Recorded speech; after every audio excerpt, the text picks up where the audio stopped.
I'm going to abstract this a little bit to kind of help you understand it, and then we'll kind of bring it back. So when I'm in a dealership, often a service advisor will come up to me and be like, Chris, you can't believe the day I'm having. I just got dinged on a CSI. Yeah, got dinged. And what's always my answer to that? Okay, I give up. So I'll say, what's the customer's name? Oh, they don't know. And then I'll say, where do they work? They don't know. How many kids do they have? 6. No, they don't know. No, they don't know. What are their biggest fears? No clue. No clue. What's their favorite radio station? XM. What do they do for fun? Yeah. They don't know.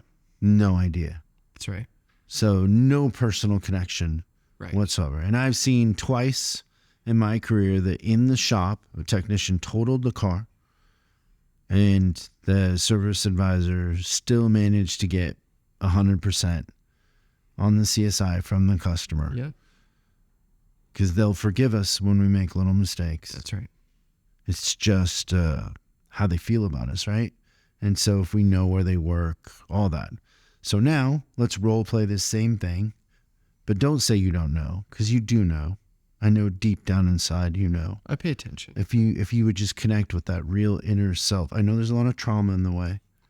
I know there's a lot of childhood issues clouding your thinking. But coming out. Put all of that to the side and role play this little scenario with me where, let's say Tommy comes up, you're in a dealership, and he goes, oh, my boss is such a moron.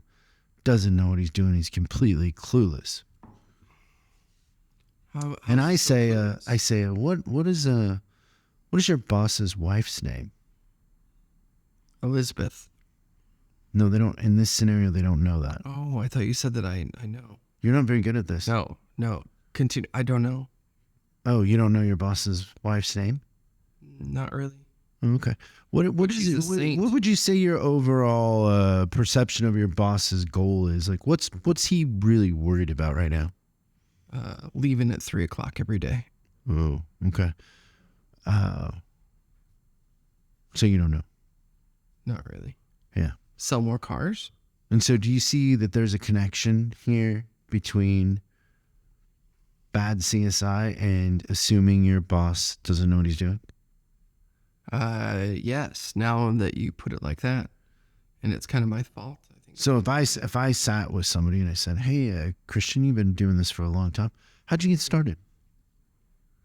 I answered an ad in the newspaper. And then what? Then I went in an interview and I told 2 jokes and got hired. True story. What were the jokes? I don't remember. It was a long time ago. So you suffer from short-term memory loss? I know 24 years ago it's counted as short term. But I remember the guy laughed pretty hard. And I know his name. And I know his wife's name. So basically you are covering up your pain through humor? Yeah, it's I believe they call it a defense mechanism. Yeah, so you're using humor as a defense mechanism. Right out of the gate. Now, I already know more about you than most people know about their, quote, clueless boss. That's right. Okay. So now what if I got to know you a little bit and I said, hey, I'm hoping someday to be as successful as you, Christian, and I want to help you get, whatever it is you're trying to get, if I knew what that was. Is there any chance that you could spend a little time, I'll buy lunch once a week, and will you teach me how to read the financial, or will you teach me about sales, or will you teach me about whatever, leadership? What would happen in that relationship if you asked somebody to mentor you? Well, they would get better themselves, but it would also change the dynamic between you and I. Yeah, I think that when we say people are clueless, that's too simple. We're not really describing what the situation is. What we're probably meaning to say, if we were telling the truth, if we were really trying to tell the truth, is we would say, I don't understand what my boss's priorities are. I'm aligning my priorities with what I expect their priorities to be, and they're not lining up. And so then it's easy just to dismiss them as being clueless. Yeah. But the real thing to do there is to learn more, be more of a pest, get them out to lunch, spend time with them, get to know them, and then ask them to mentor or help you. And just like, I remember this too.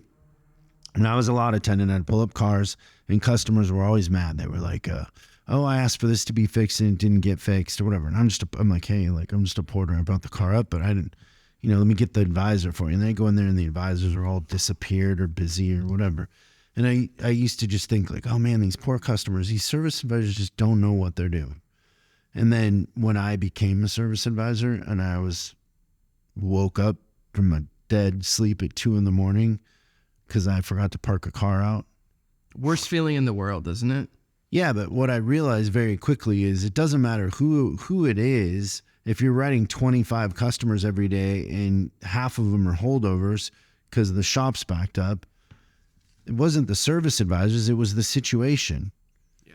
And so it's probably not that your boss is clueless, it's that you're not on the same page and you haven't asked enough questions or tried to understand what your boss is trying to do. Well, and the boss might have an incorrect assumption of what matters to you, right? They might think the exact same thing of you. Because on both sides, you don't know each other.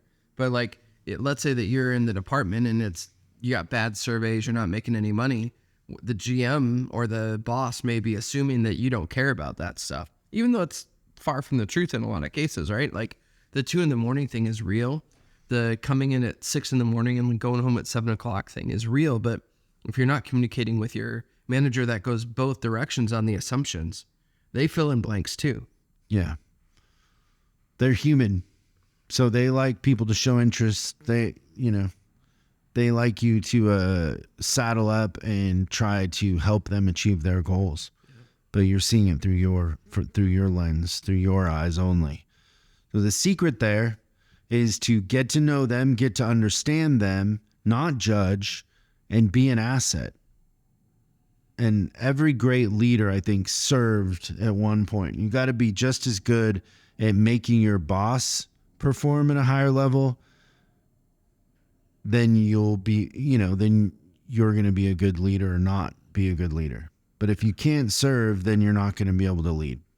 That's been my experience. I've seen service managers where they say, I want to make my GM look good. It happens a lot in group settings where they do that. Like, is that really, you have to ask yourself, is that one of your goals? Are you trying to make your boss look good? Or are you trying to make yourself look good? Yeah. That's pretty profound. So there you go, everybody. Couple examples. I abstracted it for you and then brought it back. But whenever you catch yourself saying they're a moron, they're clueless, if I walked up to you and I said, hey, what's their wife's name? What are their goals? What are their fears? And you don't know, stop judging and start learning. Yeah. You learn way more by shutting up. Good point. Zip it. I like it. Unless you're asking a question. And you could, I suppose, if you ask a ton of questions, you could find out they really are a moron. But it's probably not as often as you might think. Yeah. Most of the time, it's not by accident. They're where they are. Yeah. They don't pull names out of a hat for that position. Exactly.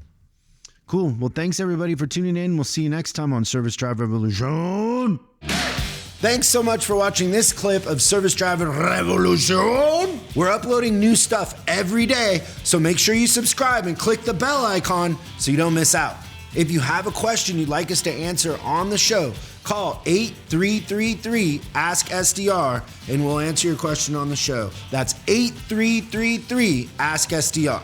For special deals on our books and training, head over to offers.chriscollinsinc.com. Now that's offers.chriscollinsinc.com. I'm Chris Collins, and I'll see you in the next video.